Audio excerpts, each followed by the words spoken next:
मुसलमानों की गिरफ्तारी पर तत्काल प्रभाव से रोक बुलडोजर कार्रवाई भी फौरन हूं कि बरेली जो है वो मरकज है, मुसलमानों का, सुन्नियों का मरकज है।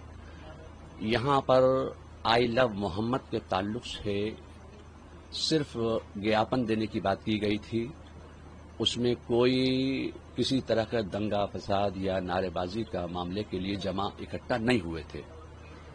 और अगर तौकीर रजा खां को वो मस्जिद तक जाने देते और अपना ज्ञापन उनको पेश करने देते तो तौकीर रजा खां जो हैं अपने जिनको जमा किया था उनको वो वापस कर देते। उनको पहले ही हिरासत में ले लिया गया, मस्जिद तक पहुंचने नहीं दिया गया, उनको नमाज भी पढ़ने नहीं दी गई। उसके बाद जो लाठीचार्ज हुआ उससे कुछ हालात खराब हुए।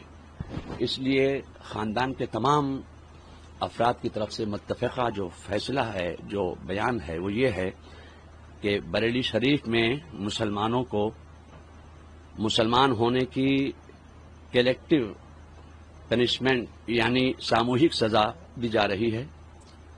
पुलिस रस्सी का सांप बना रही है। बेगुनाह मुसलमानों पर तमंचे, पेट्रोल बम और तेजाब की बोतलों से हमले का झूठा इल्जाम लगा रही है। इंदिरा मार्केट के पास का एक वीडियो वायरल हुआ है जिसमें एक बिल्डिंग की छत से कुछ लोग मुसलमानों और पुलिस पर पथराव करते नजर आ रहे हैं। इससे साबित होता है कि मुसलमानों और पुलिस पर पथराव एक साजिश के तहत किया ताकि माहौल बिगड़े, मगर पुलिस जानबूझकर इसे नजर फेर रही है, नजरअंदाज कर रही है। बरेली शरीफ में लगातार बेगुनाह मुसलमानों को गिरफ्तार किया जा रहा है। बेगुनाहों को थाने में बुरी तरह मारपीट कर मीडिया के सामने परेड कराई जा रही है, जिससे वो ठीक से चल तक नहीं पा रहे हैं। उन्हें खाने पीने तक को नहीं दिया जा रहा है। इसके अलावा शहर भर में बेगुनाह मुसलमानों के घरों पर बिल्डोजर खड़े कर दिए गए और तोड़फोड़ की अवैध कार्रवाई की जा रही है।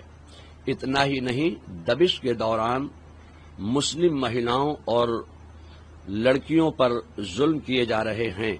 बच्चों तक से मारपीट की जा रही है। मस्जिद में दबिश देकर इमामों और मुअज्जिनों का उत्पीड़न किया जा रहा है।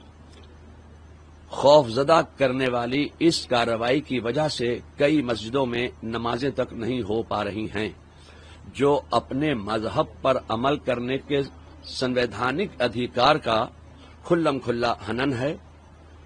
पुलिस नमाज पढ़ने के समय और तरीके तक पर आपत्ति कर रही है। पुलिस की जुल्म और ज्यादती से न सिर्फ बरेली शरीफ में खौफ का माहौल है, बल्कि पूरे मुल्क और दुनिया भर में करोड़ों सुन्नी मुसलमानों में बेचैनी है। इन तमाम हालात के मद्देनजर हम ये मांग सामने रखते हैं प्रशासन के और शासन के, बेगुनाह मुसलमानों की गिरफ्तारी पर तत्काल प्रभाव से रोक लगाई जाए। पुलिस की मनमानी दबिशों को फौरन रोका जाए। बेगुनाह मुसलमानों पर दर्ज मुकदमे तुरंत वापस लेकर उनको रिहा किया जाए। बुलडोजर कार्रवाई भी फौरन रोकी जाए और दहशत का माहौल खत्म किया जाए। अगर हमारी ये मांगें फौरन कबूल न की गईं तो जल्द ही कोई ठोस फैसला लिया जाएगा।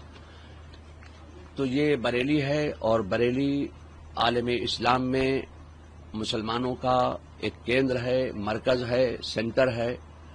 तो यहाँ पर जो दूसरे मकामात पर आई लव मोहम्मद के ताल्लुक से लोगों ने अपने अपने ज्ञापन पेश किए, मेमोरेंडम दिए, तो जाहिर है कि बरेली में आला हजरत आराम फरमा रहे हैं और आला हजरत ने इश्क़ रिसालत का पैगाम दिया है।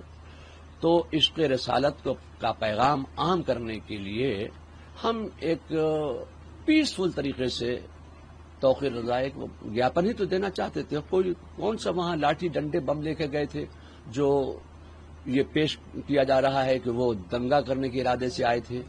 اب پتھر کن نے پھینکے، جنہوں نے پتھر پھینکے آپ ان کو اریسٹ کیجئے، ہم نہیں کہتے کہ آپ ان کو اریسٹ مت کیجئے، مگر یہ جو گھر گھر لوگوں کو پریشان کیا جا رہا ہے یہ بات اچھی نہیں ہے. اس کو پرشاسن کو سمجھنا چاہیے کہ بے گناہوں کو بالکل تکلیف نہیں پہنچانا چاہیے.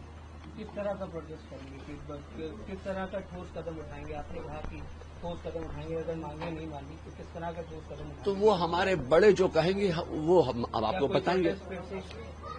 ابھی وہ کوئی فیصلہ نہیں ہے کہ پروٹیسٹ کریں گے یا دھرنے پہ جائیں گے، وہ سب ابھی کوئی بات بتانے کی نہیں ہے. وہ جب ہمارے بڑے فیصلہ کریں گے وہ آپ کو بتایا جائے گا، وہ پرشاسن کو بتایا جائے گا کہ صاحب ظاہر ہے کہ کچھ نہ کچھ تو کرنا پڑے گا. ہماری کوئی بات سن ہی نہیں رہا ہے کہیں، نہ شاسن سن رہا ہے نہ پرشاسن سن رہا ہے.